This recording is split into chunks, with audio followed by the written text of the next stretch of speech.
Hello good morning. আমাকে যারা জিজ্ঞেস করেছো যে ওদেরকে পি পটি কিয়ারা আর থাম্বিকে কি করে করাচ্ছি, এত বড় বড় টেক্সট লিখতে অনেক টাইম কনজিউমিং, তার জন্য ভাবলাম যে আমি একটা ছোট্ট ভিডিও পোস্ট করেই বলি।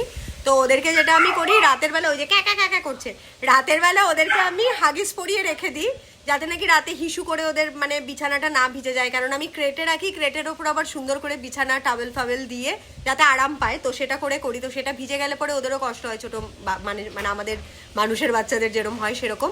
তো সেটা করি। আর সকালবেলা উঠে ওদেরকে বার করে করি কি, মিনিমাম 5 মিনিট মানে খাওয়া দাওয়ার পরে 5 মিনিট ওদেরকে বাথরুমে ঢুকিয়ে রেখে দিই ছোটোর থেকেই। আর বাইরে থেকে সমানে বলতে থাকি, কিয়ারা ডুসি ডুসি, হিসু করো, থাম্বি হিসু করো, দুজনকে দুটো বাথরুমে আলাদা আলাদা ঢুকিয়ে রেখে দিই। তারপরে ওরা লিটারেলি হিসুপটি করে, তারপরে দরজা খুলে গুড গার্ল বলে আদর টাদর করে বার করি। তো ওরা বুঝতে পারে সেটা, যে বাথরুমে ঢুকলে পরে হিসুপটি করতে হয়। তো সকালে ওটা করি, আর রাতে খাওয়ার পরে করি। আর দুপুরবেলাগুলো বাকি অন্য টাইমগুলো ওরা সারাদিনে প্রায় 4-5 বার হাগু করে।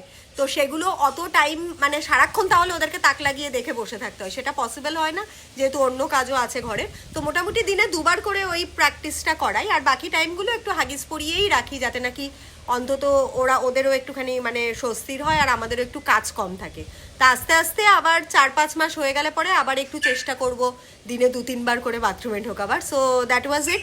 আই হোপ আমি ঠিকঠাক করে বলতে পারলাম, যদিও খুব দুর্ধর্ষ পেট প্যারেন্ট আমি নই, বাট স্টিল চেষ্টা করছি। আর তোমরা সবাই এত সাপোর্ট আর ভালোবাসার জন্য thanks to all and love you all.